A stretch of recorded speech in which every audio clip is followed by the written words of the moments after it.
kababayan of sir, this is John, the Filipino channel lang inyong pong lingkod. So today is February 6, 17 na 2026. Tayo ngayon ay papunta dito yan sa may Karuhatan, sa may San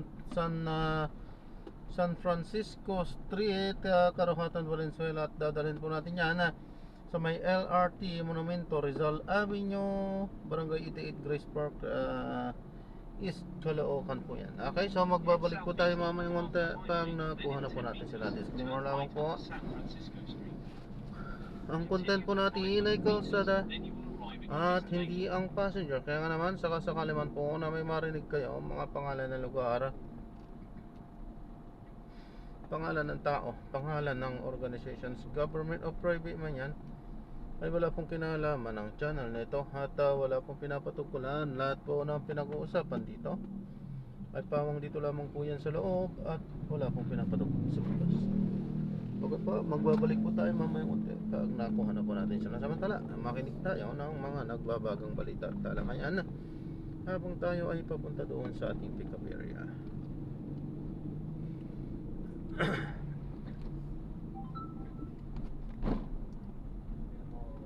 Ating paningin, objectively as a lawyer, malinaw mo naman yung batas at may basihan naman po kung sinasabi ng Malacanang na itutupad yung warrant of arrest. Hindi naman pwede na sa kaso ng dating Pangulong Rodrigo Duterte pinatupad yung warrant of arrest, pero pagdating dito sa kasalukuyang mga senador, hindi na papatupad yan ng dadaan pa sa ating korte. May sapat naman pong basihan sa ating konstitusyon at doon mismo sa ating batas, no, yung local law natin, yung batas tungkol sa crimes against humanity, na mayroong discretion ng gobyerno na kung may nasasaktan sa ibang international tribunal sa krimen at crimes against humanity, ay they have a choice. Ang gobyerno natin, may choice siya na isurrender ito dun sa international tribunal kagaya ng ICC para na siya litisin.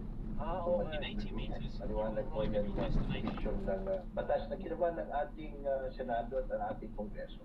2009 pa po yan. Opo. Pero may naalala ko, hindi mo ba parang may inisyu na guidelines yung Korte Suprema regarding sa issue nito after the arrest of the former president? You know, pero hindi ko naman nilang sinasabing illegal yung nangyayaring ganon. Diba? So, hindi nila, kung maalala natin, di ba, dumulog ang kampo ng dating Presidente Juan Duterte noon. Oo. Hindi ng PRO. Tama. Hindi yan binigay ng Supreme Court. So, sa ating paningin, hindi ko naman. Ayan, so na-drop na ulit natin sila. Hindi ulit tayo nakapag-play. Hay, alam na natin ang dahilan, ano? Magkasunod na hindi tayo nakapag-play. Ayan, Monumento area tayo. Ano po tayo? I mean, Caloocan area. Ayan. Antay tayo ng walang pasok ngayon, Chinese New Year nga. Di kasi ako sure pero parang confirm na madalang sasakyan, madalang tao, so confirm nga na talagang walang pasok.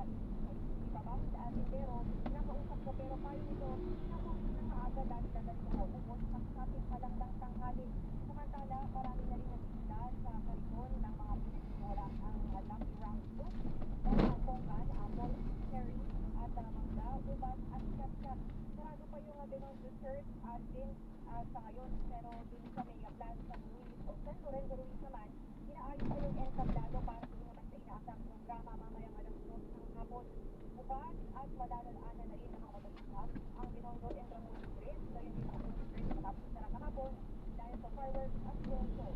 At Ano yung bridge na yun, Trisha? Ang ganda, ano? Anong bridge yung dinaanan mo? Ganda ng ilaw.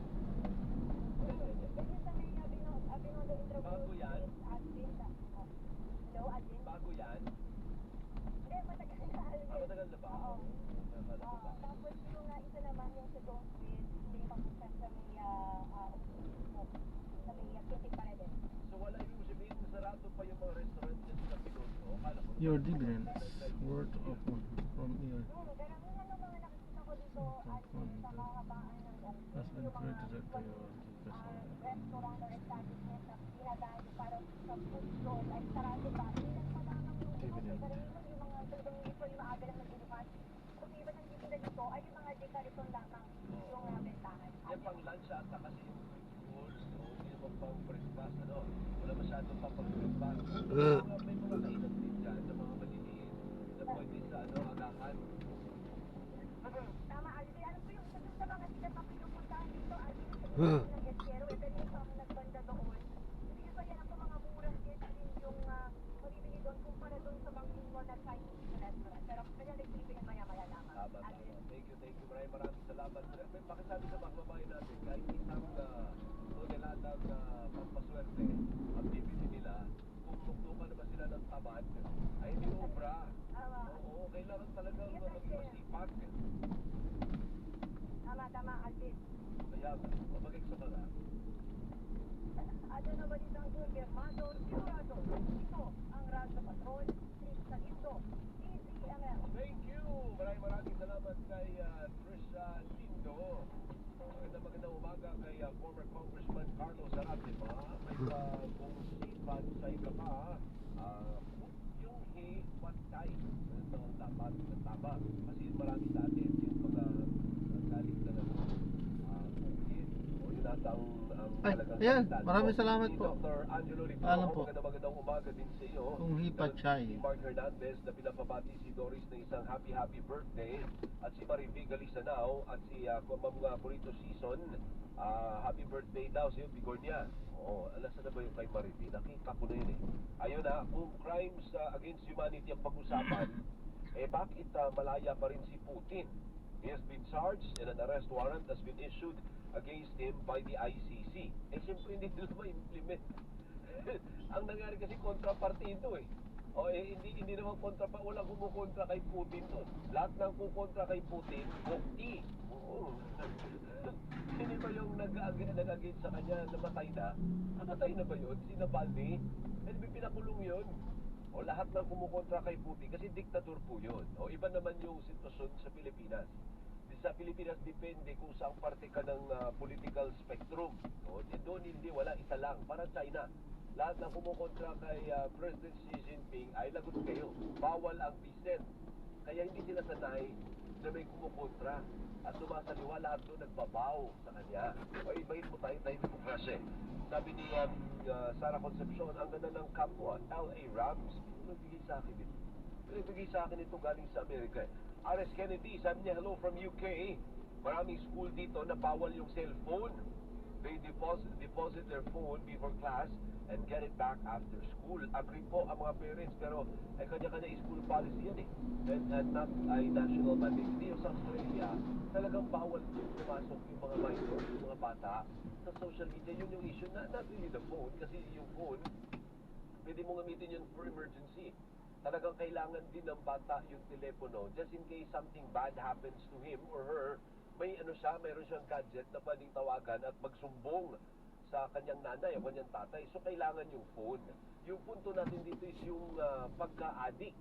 Yung na-addict na po yung bata, kaya yung kanyang paglaki naapektuhan, na influensyahan po ng social media. Kagaya halimbawa niyan, nag-post siya. Isa lang yung nag-like. Sasama ang loob ng bata. Kasi ang mga kaibigan niya, 100 ang nag-like, siya isa lang. O di isipin niya ngayon na ang kanyang worth ay dapat nandun sa dami ng like. Na hindi naman po. Oo, yun yun, tama. Online validation. Hindi mo naman kailangan na ma-validate ka. Hindi mo naman kilala yun, bakit niya iba-validate, di ba? O yung iba, siyempre, meron na rin talaga na nag-like. It feels good to be validated. Pero marami namang paraan ang validation. Ano? Superman, uy, Superman na buhay ka. Happy birthday, Gornia, Patikoy naman. Happy Chinese New Year din sa inyo. Ang salamat, Superman, at si Lolit Campanero. Papansit. Oo nga po, ewan ko kung may narating na pansit. Nagpa-breakfast din Lola ninyo ng tinapa at itlog na maalat at ano ba kung sinangag, itlog na maalat, ha? Ano pa? Kamatis. Ayun, yun yung masarap. Ay, longganisa. Ayun. Wala ng hotdog. Pero may longganisa naman po, di ba? Kakain ng Sandigan Bayan ng not guilty plea para kay dating Senador Bong Revilla sa kinakaharap na kasong malversation kaugnay ng 92.8 million pesos na sinasabing peking flood control project sa Panting, Bulacan. Ay kasunod dito ng muling pagtanggi ng kampo ng dating Senador na magpasok ng plea. Ibig sabihin, ayaw po niya mag-enter ng plea. So pag ganyan, ang order na mismo ang mag-i-enter para sa'yo. But not guilty o ayaw mo magsalita para ipakita po ang pagtutol sa pagmasura ng anti-graft court sa hiling na ipawalang pisang impormasyong inihain ng Office of the Ombudsman. Naghain naman ng not guilty plea ang kapwa-akusado ni Revilla na si Juanito Mendoza. Nauna na naghain ng Sandigan Bayan ng not guilty plea para kay Revilla sa kinakaharap na kasong graft. Pinayagan naman ng Sandigan Bayan ang hiling the leave of court in Revilla at Mendoza ay maaaring apela ang desisyon ng ombudsman na magsampa ng malversation dahil sa sinasabing kawalan ng due process. Sa resolusyon, binigyan ng 60 araw ang ombudsman para resolbahin ang motion ni Revilla at Mendoza. Wow, nandito na si birthday girl. Partner, happy birthday! Happy birthday! Salamat po. Ay, bakit parang sad ang baby girl ko? Meron lang akong iniisip. Ay, Happy birthday sa akin! thank you sa pag-birthday! Oh, thank you! Kumain na ako na. Kaya yun sa'yo. Papa Awel Fast, maraming salamat sa Pero iyo. nagbayad ka doon. Kawawan mo si Papa Awel. Palagi na lang Nakalista na raw, sabi nakalista na. Ako unang-una. Sa pinakamaraming utang si Papa Awel. Papa Awel, I love you. Thank you very much. Namit ka na lang pa siya. Ha? Namit ka na lang. Kaya nga eh, ang tagal na. Kahit nagabi siya na dito. Ah, mamayang gabi, pupunta ako. Nagulat kaya ako siya. Walang papansin. Ayan na nga. Nasaan yung pansin dyan? Ay, pati. Breakfast yun eh. Hindi naman. Pero masarap yung breakfast. Hindi gusto ko pansin. Di man. Mamaya, magpapapansin ako. Ayan, sinabi ko yan. How does it feel to be 52? Feels like 42. Di ba ibigto ka na? Grabe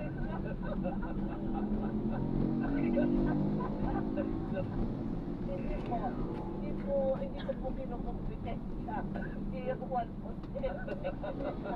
Radyo Patrol, balita na 7. Magtatrabaho mo na si birthday girl, ha? Radyo Patrol, balita na 7 sa pagbabalik ng Gising Pilipinas Energy!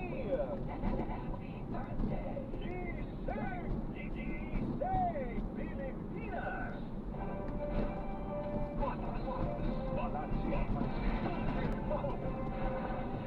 Malalaking balitang kinalap sa loob at labas ng bansa. Hatid ng mga pinakapinagkakatiwalaang pangalan sa pagbabalita. Alvin Elchio at Doris Liconia.